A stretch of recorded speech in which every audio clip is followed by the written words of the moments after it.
Attention, detective. This is not just a story, it's an active crime scene. If you want to crack the mystery of the Paris Midnight Express, grab a notepad and pen. Every alibi has a crack, and every suspect is lying. Trust nothing but the cold facts. Part 1. The Mystery. The Midnight Express cuts through the darkness of the French countryside, a sleek inner-city train running the night route from Lyon to Paris. It's 11:47 p.m. on a Tuesday in late October. Rain streaks across the windows as the train maintains its steady 200 km/h pace through the autumn night. In the first-class lounge car, renowned art dealer Isabelle Moreau sits frozen in disbelief. The locked carbon fiber case that rested beside her chair just 20 minutes ago, containing the Crimson Sonata, a 16th century illuminated music manuscript valued at 2.3 million euros, is gone. She last saw the case at 11:27 p.m. when she returned from the restroom and checked the digital lock. The case was secured with a 6-digit combination known only to her and the manuscript's owner. Isabelle entered the code slowly, using large raised buttons visible from across the lounge. Now, at 11:47 p.m., after dozing off while reading, she finds an empty space where the case should be. The case itself is distinctive, matte black carbon fiber, roughly the size of a laptop case, with a glowing blue digital lock on the front. It weighs approximately 3 kilograms, with the manuscript inside. The train won't reach Paris for another 38 minutes. The conductor has locked all carriage doors. 4 people had access to the first-class lounge car during the critical window.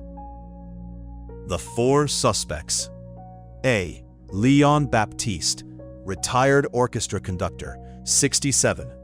Elegant elderly man in a navy wool suit, traveling to Paris to visit his daughter, was seated in the lounge car the entire evening, reading a thick biography, ordered 3 glasses of cognac from the attendant between 11:15 and 11:45 p.m., carries only a small leather briefcase and a vintage travel bag.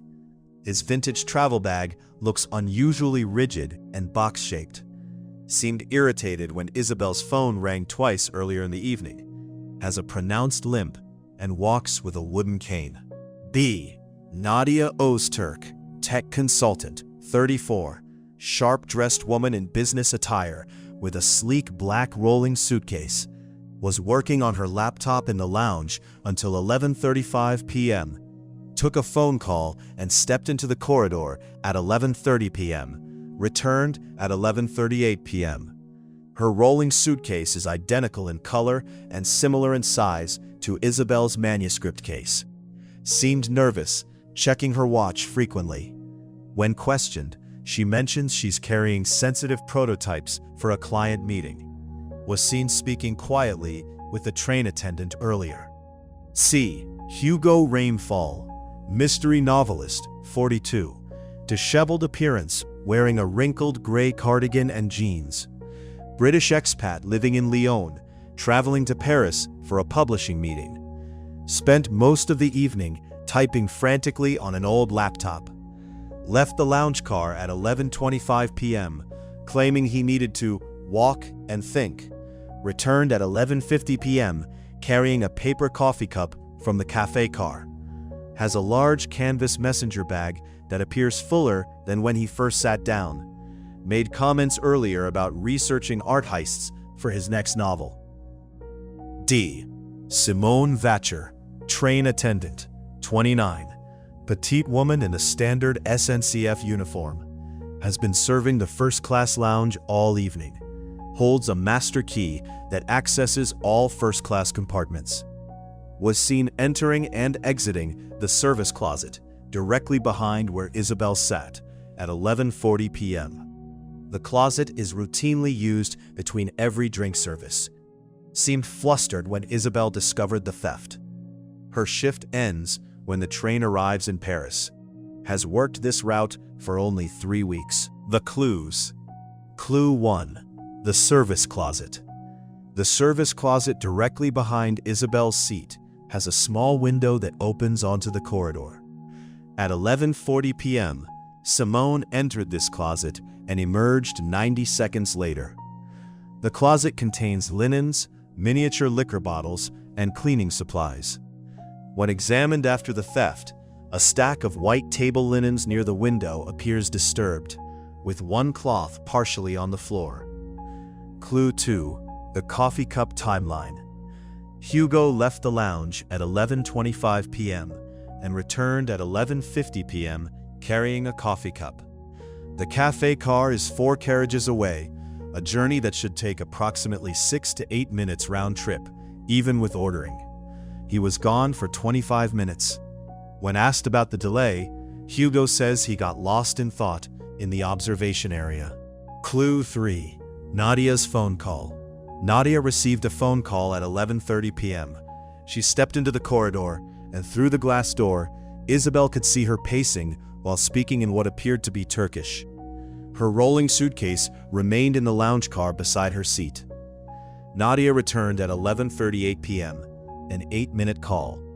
Her laptop remained open the entire time, screen visible, showing what appeared to be technical specifications. Clue 4. The cognac glasses.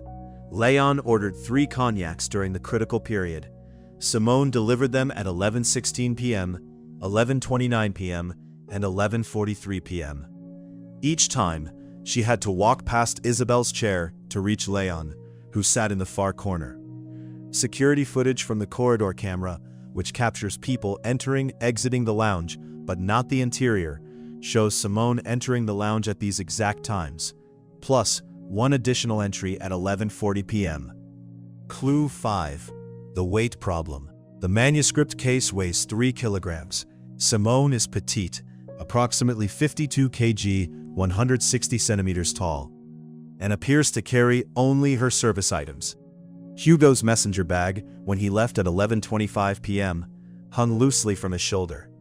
When he returned at 11:50 p.m., the bag pulled noticeably on his shoulder, and he adjusted it twice while walking. Nadia's rolling suitcase never moved from her seat area during the critical window. Clue 6. The digital lock.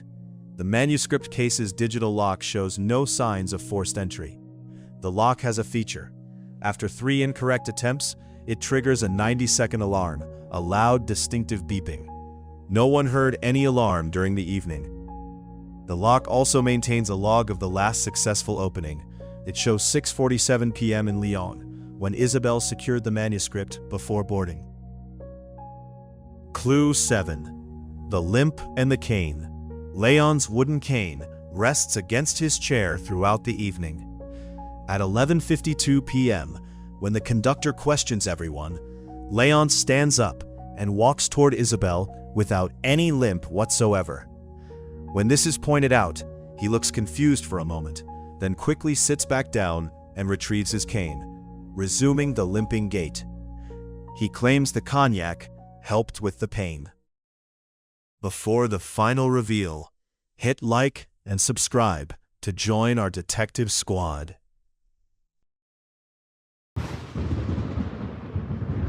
Who stole the Crimson Sonata? A.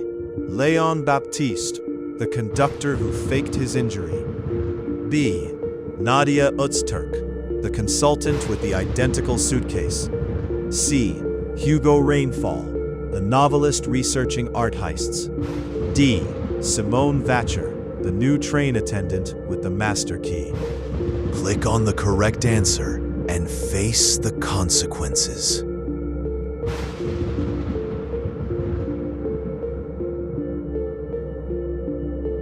Don't waste time. Click now.